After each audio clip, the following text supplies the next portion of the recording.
All right, everyone, welcome.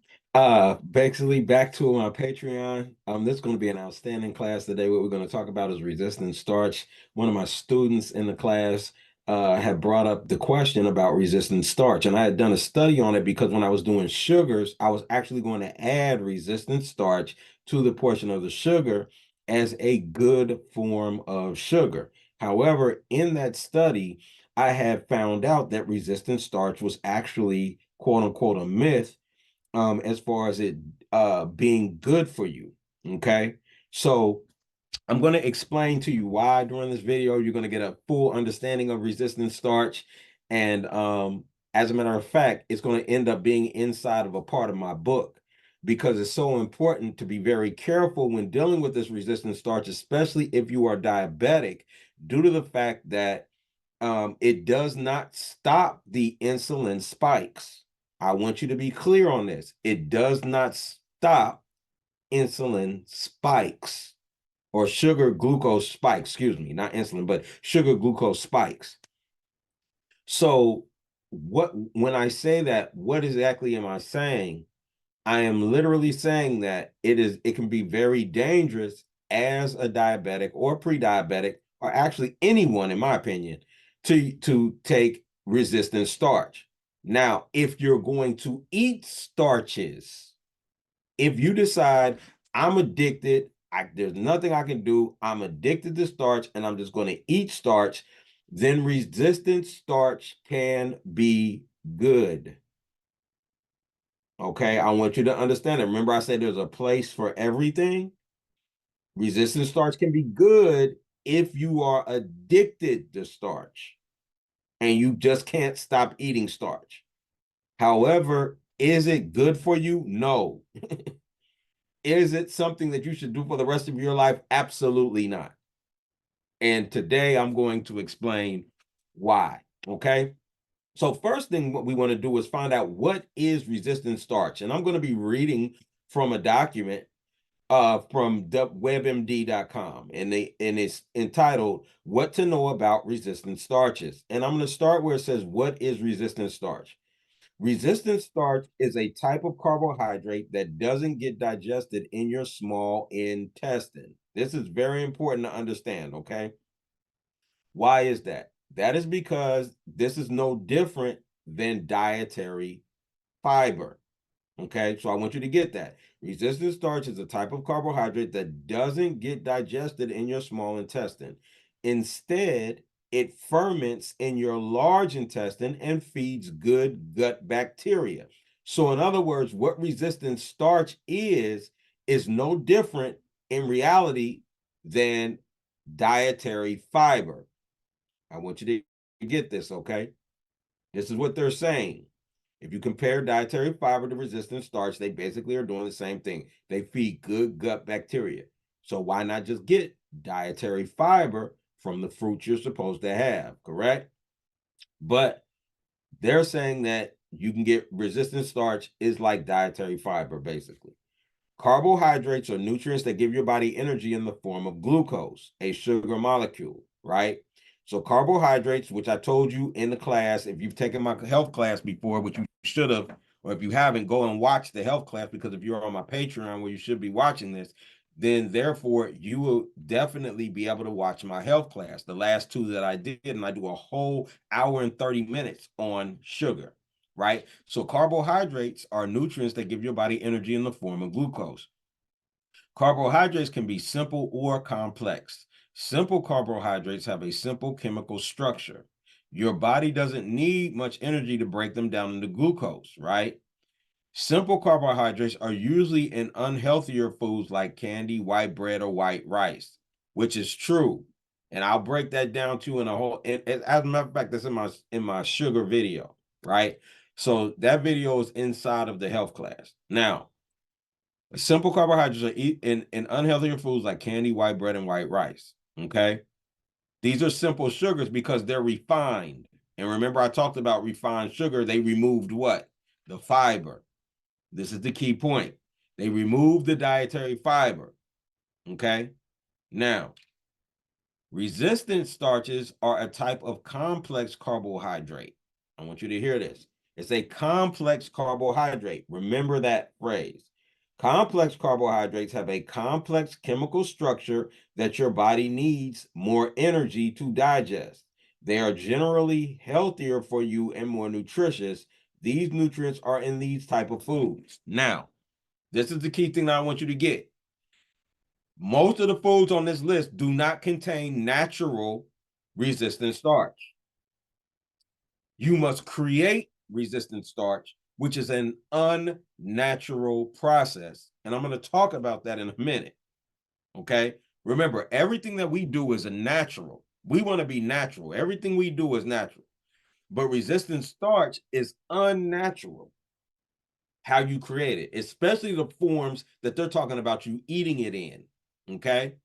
Now, resistant starches are a type of complex carbohydrate. Complex carbohydrates have a complex chemical structure that your body needs more energy to digest. They are generally healthier for you and more nutritious, right?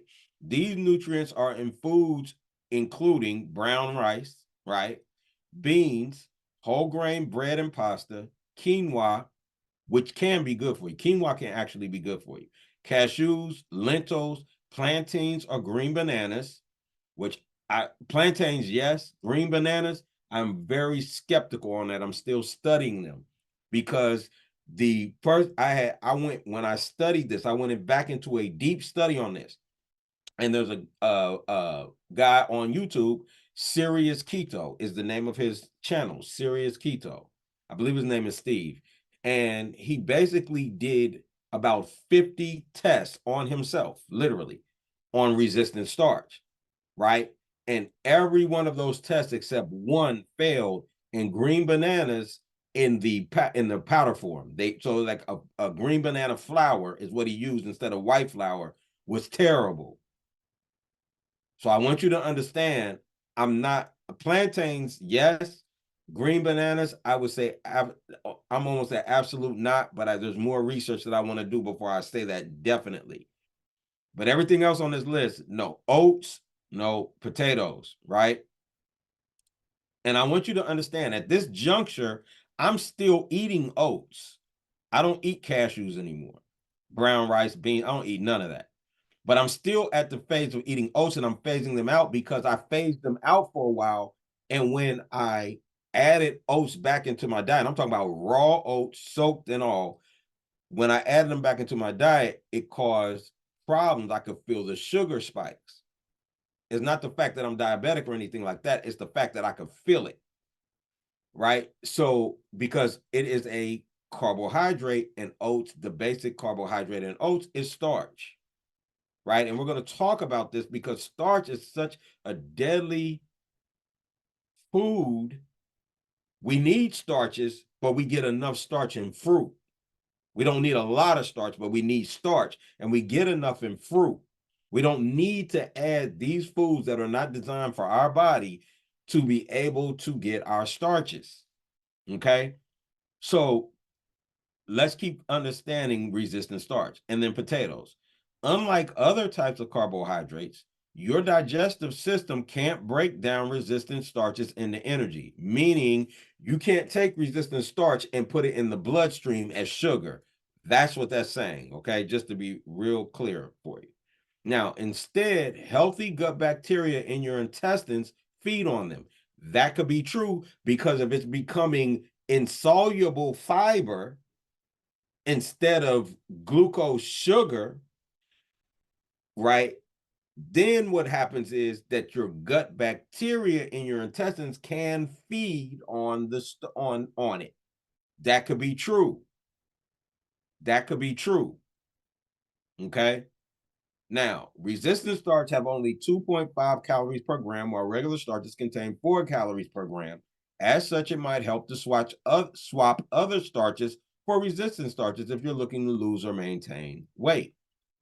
Okay. So, and we know starch is automatically potatoes, all that is going to bulk you up, right? Now, which is not good for you because what you're doing is you're creating a body structure that is not natural. Your body structure is not natural for you to be big.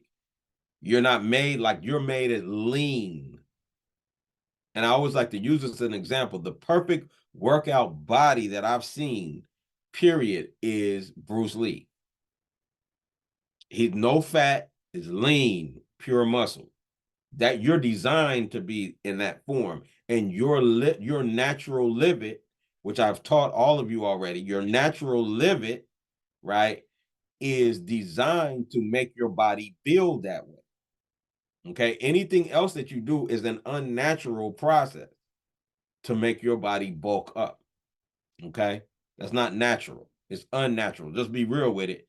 That's cool. If you want to do that and be unnatural with it, that is fine. There's nothing wrong with that. That's up to you. That's a choice you make with your life. I'm just saying it's not natural. Remember, so remember our mindset. Our mindset is, what if you were in the jungle or in Eden or back in the beginning of time? You were in the field naked. You don't have no tools. You don't have anything. What would you eat? What would be, that's your natural diet, because that's every animal's natural diet. They don't use tools, they don't use fire, they don't use any of that. They go out and they go get their food according to how their body structure is made, and that's what they eat. So according to our body structure, what would you eat, right? And that's the key thing. So there are the 4 types of resistant starches. There are 4 types. It's very important to get. Type 1 starches are found in partially milled seeds and grains, as well as in some dense starchy foods. This type of starch is stuck within fibrous cell walls of the seed or grain, which we know we can't break down, right? I already did the whole class on the physiology of your body and what you can break down and what you can't. You cannot break down cellulose, right? So it's not digestible unless it's milled or ground. So most of the seeds and grains that we receive are milled and ground seeds, right? Okay, so that's the type that we get a lot of times. Okay. Type 2, this is the second type of resistant starch. This don't have nothing to do with diabetes. This is resistant starch. The second type is, these are found in starchy foods like unripe bananas or raw potatoes. Now, I don't see anybody running around eating raw potatoes. Even those that profess to deal with resistant starches, they're not eating raw potatoes. They're not doing it. You can go study it online, go look it up. Ain't nobody eating no raw potatoes. Why? Because that's unnatural. We wouldn't do that. It's not natural for us. Even in the human zoo, in the state of dementia, I mean not dementia, but in the state of what's the word I'm looking for? Us being out of nature. Let me just say it that way. But in that state, we still don't eat raw potatoes, right? Right. So bananas, raw potatoes, or unripe bananas, I've seen people eat those. That's the second way. That's the second type of resistant starch. Type 2 starches are indigestible because they are compact, which makes it hard for digestive enzymes to break them down. Why don't they want you to break it down? The reason they don't want you to break it down is because whenever you break down the starch, it is multiple strands of glucose, or multiple, yeah, basically strands of glucose going into your system. Let me explain to you what I mean. Starch is a complex carbohydrate. This is very important. Get this. Potatoes, or let's use fruit. Fruit itself, the fruit, a whole fruit, is a complex carbohydrate. Why? Because it has the simple sugar fructose, as well as it has digestive fiber, or dietary fiber, excuse me. Dietary fiber. It has digestive fiber too, but it has dietary fiber, which is insoluble or indigestible fiber, rather, right? It has both of them. So it has those 2 components, which let you know it's a complex carbohydrate.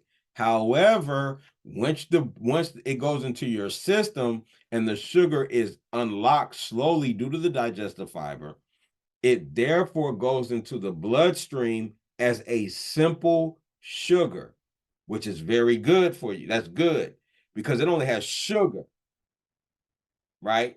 for the most part. 99% of it's going to be sugar. There'll be a small amount of starch, but just most of it is sugar.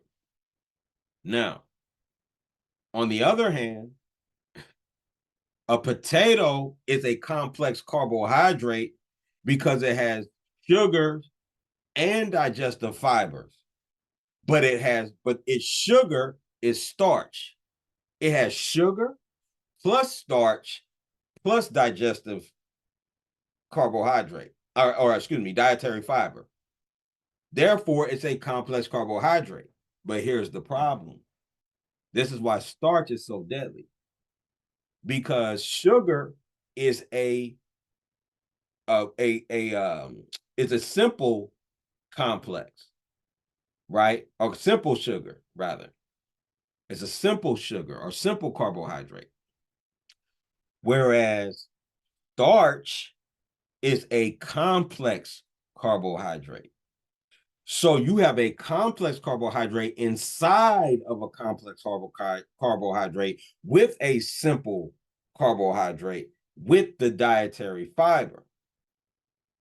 However, inside of that starch, you could be getting 2 or 3 different types of sugars, or you could even be getting 2 or 3 strands of glucose, pure glucose, 2 or 3.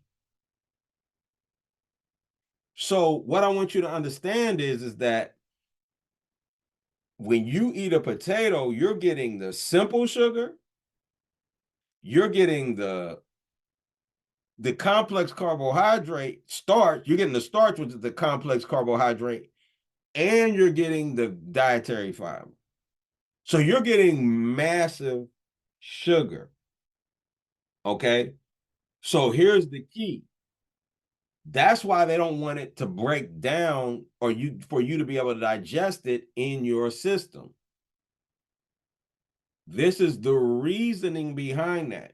Because if it breaks down in your system, if the digestive enzymes break them down, you're going to get massive sugar. So when you normally cook a potato and eat it, you're getting massive sugar. When you normally cook rice and eat it, you're getting massive sugar. When you normally have bread that's already been processed and cooked, you're getting massive sugar because all of that is a carbohydrate that has starch in it. The only reason they're saying white bread is a simple sugar is because it actually has been processed and stripped of the dietary fiber. But you still get the starch, which is a complex carbohydrate. So don't be fooled when they tell you white bread is a simple sugar. No, it's but it contains starch, which is a complex carbohydrate.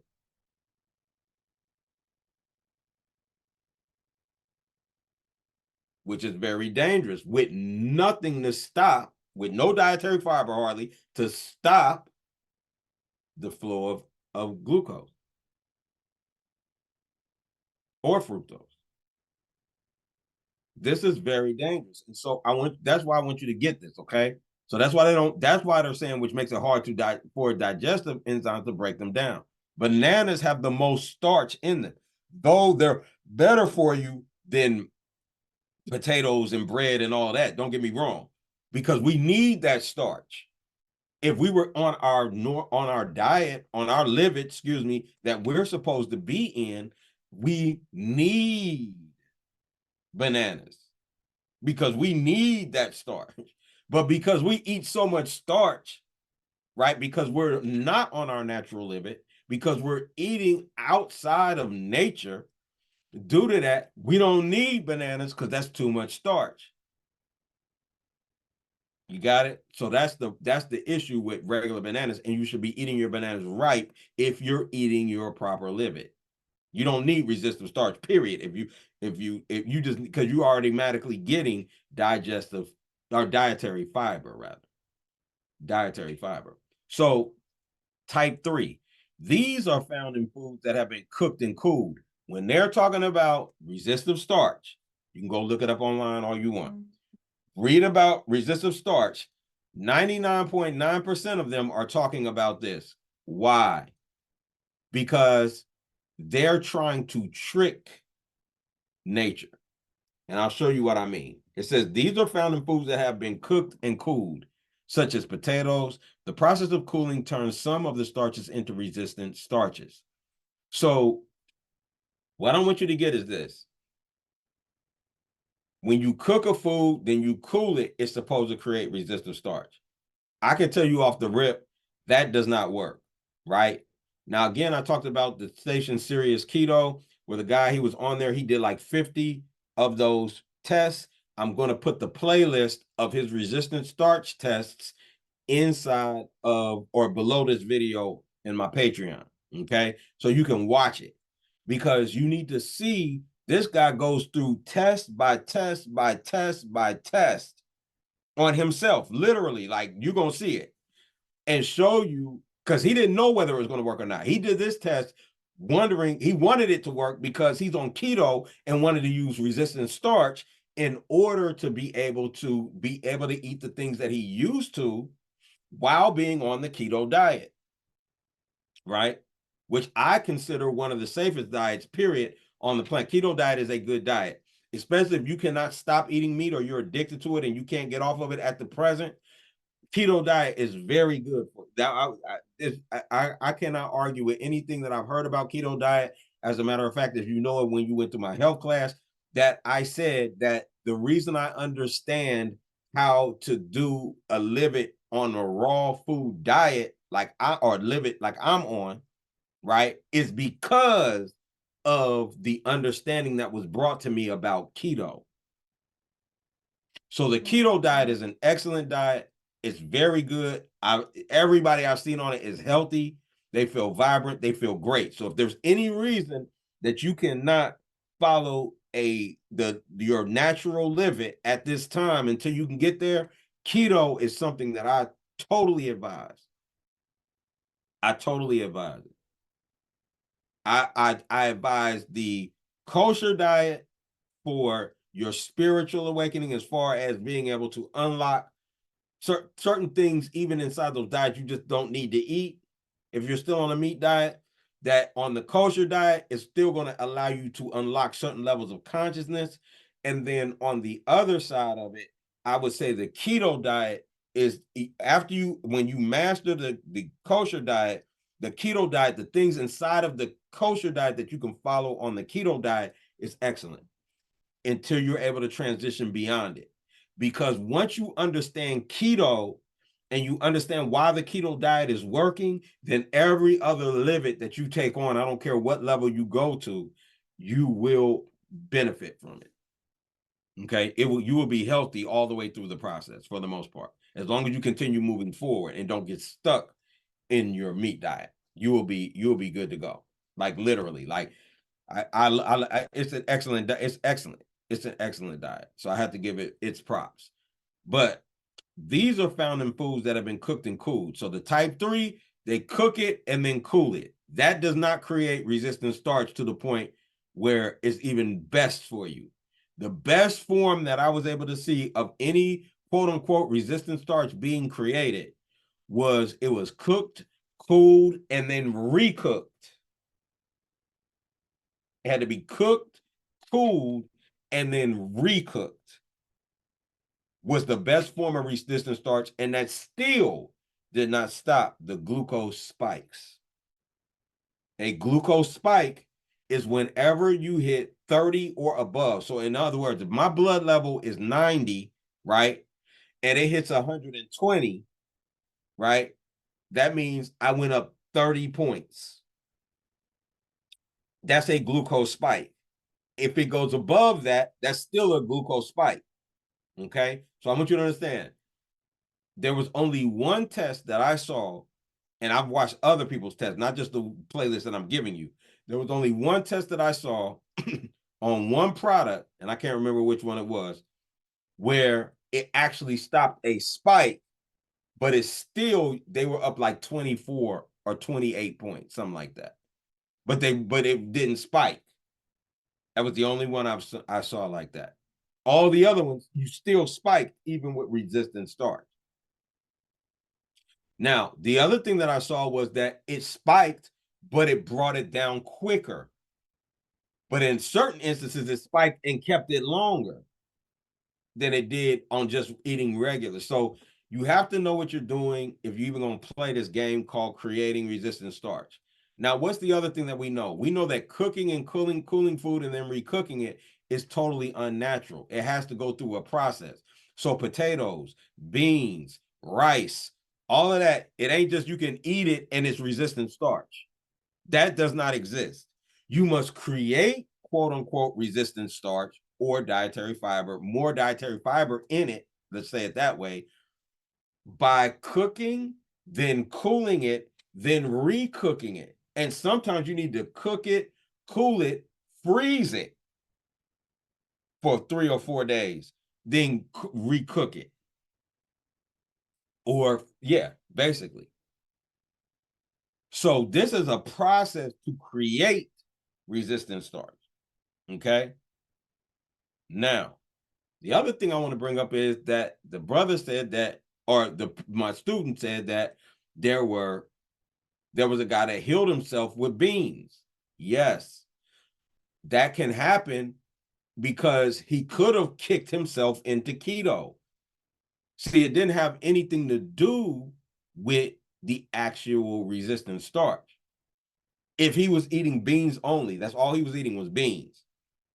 If he was eating beans only, then how much beans was he eating? How much carbs was he getting? Did he kick himself into autophagy or into ketosis, which then led to ketophagy, which allowed his body to heal itself?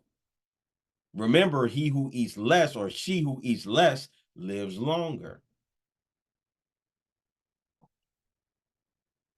So these are key points that we have to investigate whenever we are sharing something, right, with the public and understanding how it works. Because remember, nothing you do, nothing you eat, nothing you do, nothing you put in heals you. It's your body that's healing you. So he could have kicked into autophagy, which would be great. That's a great thing. That's a good thing. I in no way knock that. Even though I don't agree with eating beans, I have many reasons for that. I talk about them in my class, but I definitely don't agree with eating beans. Mm-mm. But if is beans better than some other things that you're eating now? Absolutely. Absolutely. So if you're switching, if it takes you to eat beans to switch from stop eating meat, hey, eat beans. It's better for you than eating meat. So I'm just letting everything has its place. Healthy, I don't care what limit you're on, healthy is the best.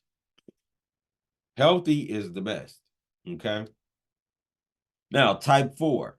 This type of starch is chemically modified and is usually found in bread and cakes. So again, a non-natural process.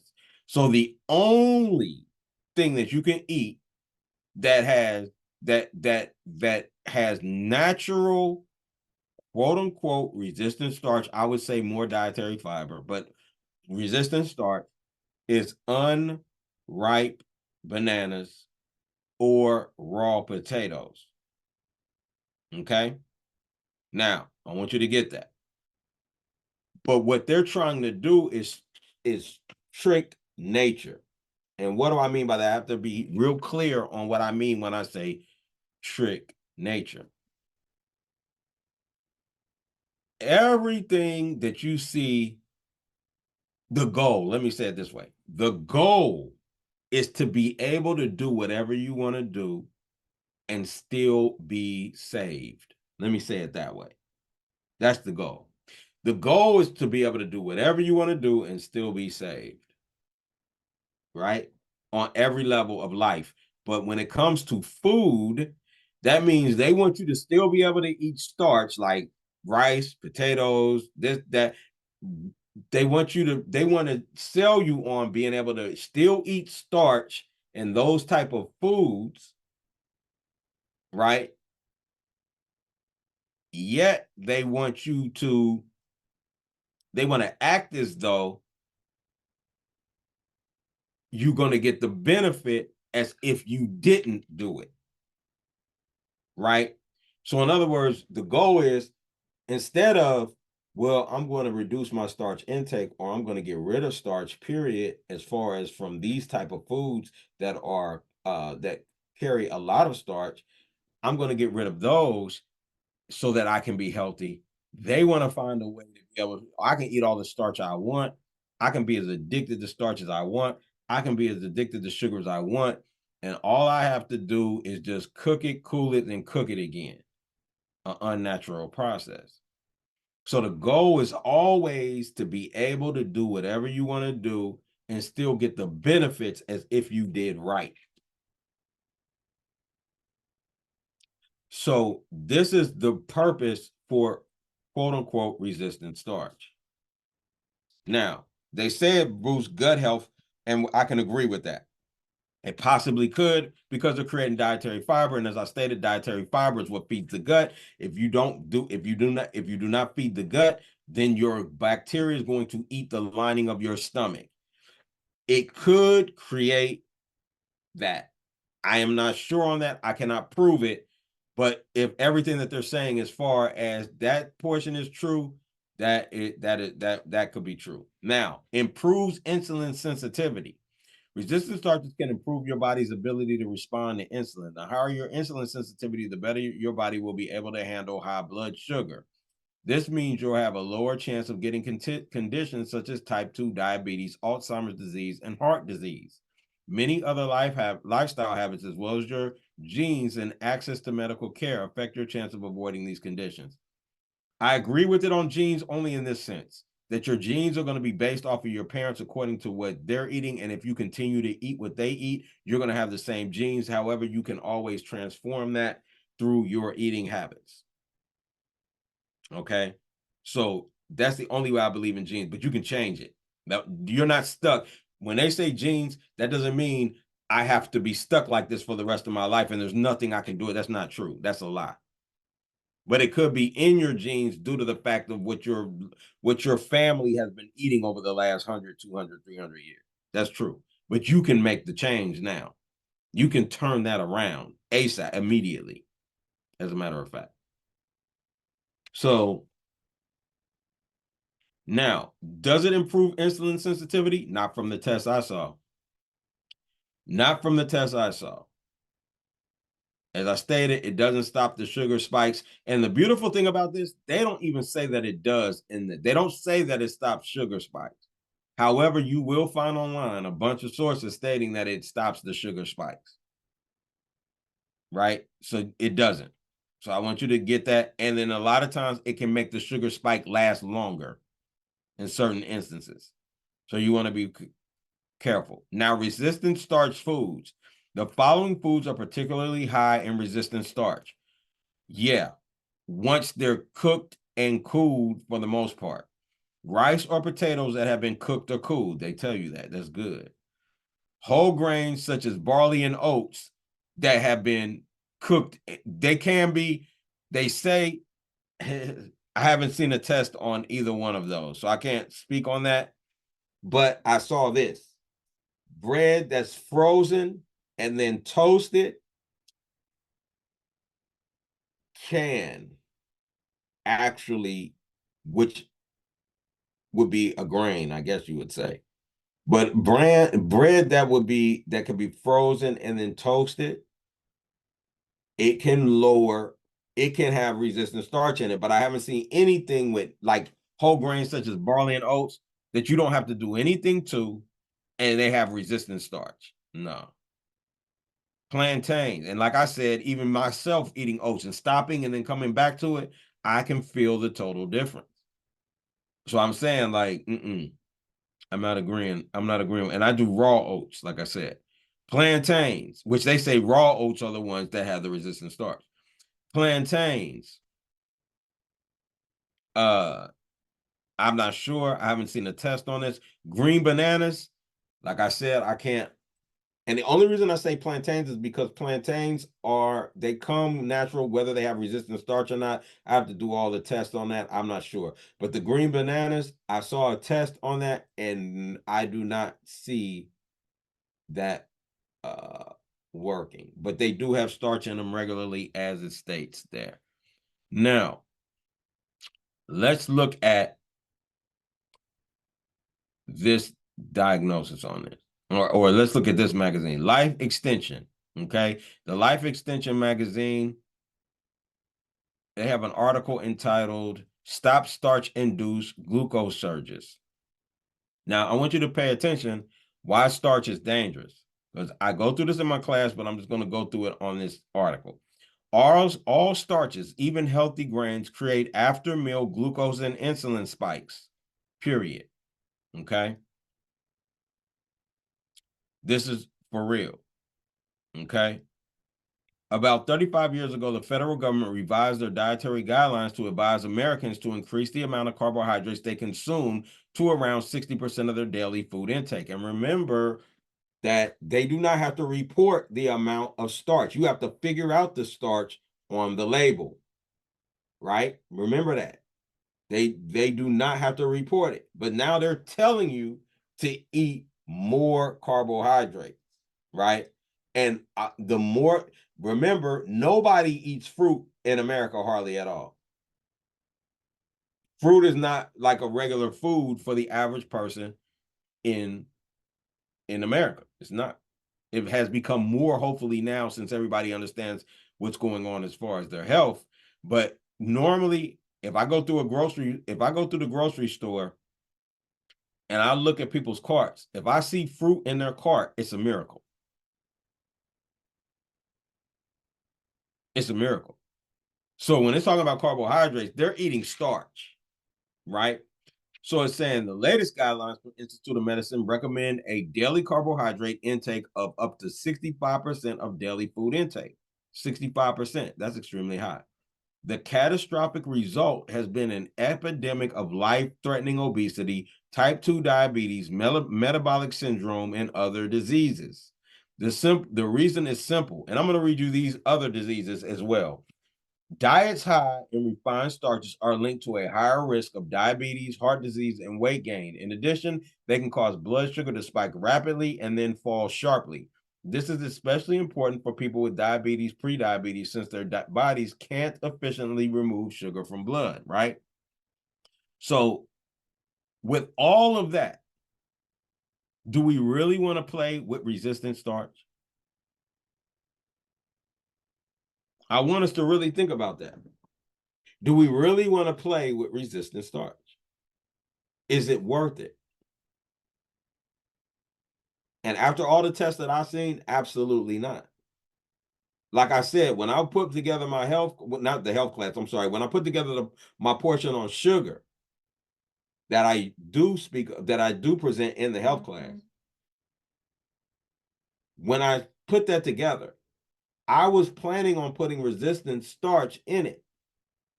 I left it out because at that time, the things that I was finding showed that it was a myth. So for this, I went back and restudied it, and I found why it is considered a myth, because it does not stop the spikes, A, and B, it is there's no, it's not stopping, it's not going to stop you from getting diabetes or anything like that at all. It's not. There's nothing in it. The only thing that I can say that it possibly might do, and that is help with gut microbiome. However, if you just eat your regular livid that you're designed to eat, your gut microbiome is going to be perfect. You couldn't do it better. And remember, anytime we do anything to any food, we can never make it better. Everything comes out perfect. So it comes out of the ground perfect. It comes out of those, what's called perfect for those that are supposed to eat it. Root vegetables are designed for animals that eat root vegetables. That's why they're underground. But those animals that are designed to eat it, their body is designed to process it into the form of sugar that is good for them. Right? Cellulose is designed for those animals that are designed to eat it, which we found out were herbivores. They're made for that. They're designed to eat that naturally.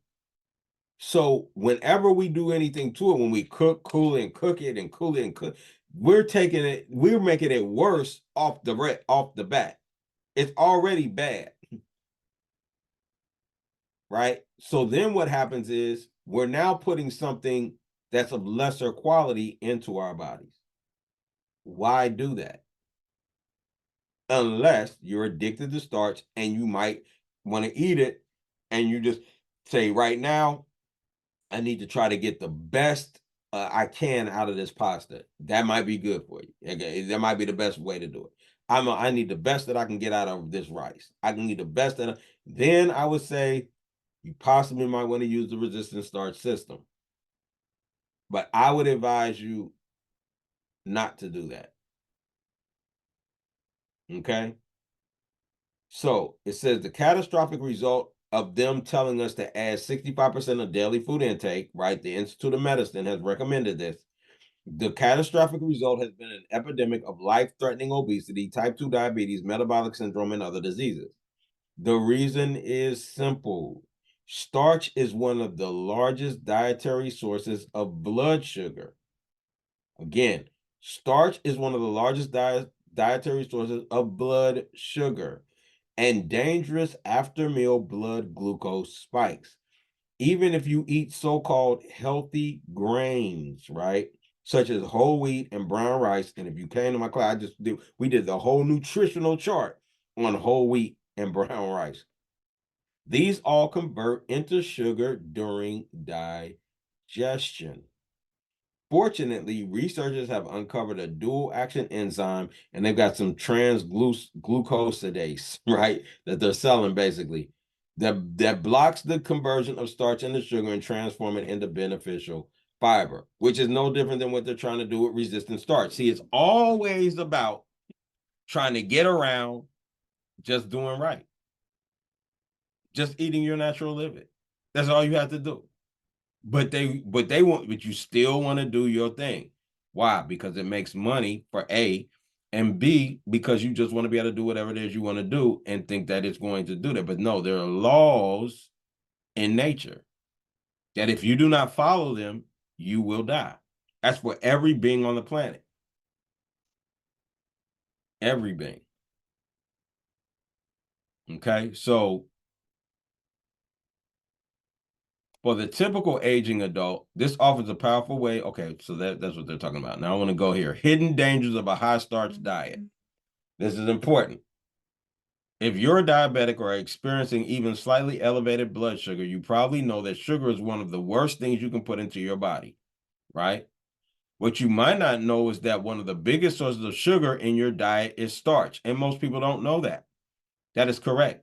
Most people don't even know starch is a sugar, but it's not just one sugar, it's complex sugars. So it's got massive strains of sugar in it because even whole grains are converted to sugar during digestion.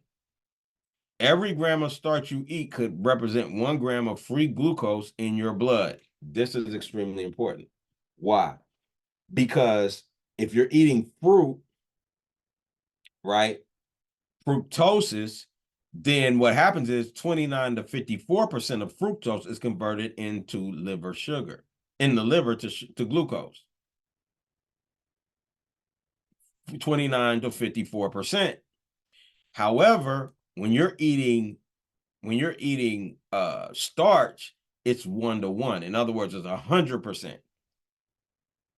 So if I eat a gram of starch, I'm gonna get a gram of free glucose in my blood, not 29% or 54%. I'm gonna get 100%. And remember, there's multiple strains of glucose in it. That means that even seemingly healthy food choices, whole grain, bread, brown rice, and whole wheat pasta, for example, can lead to increases in blood sugar and insulin and ultimately an increased threat to your health, especially if you already suffer from insulin resistance, pre-diabetes or diabetes.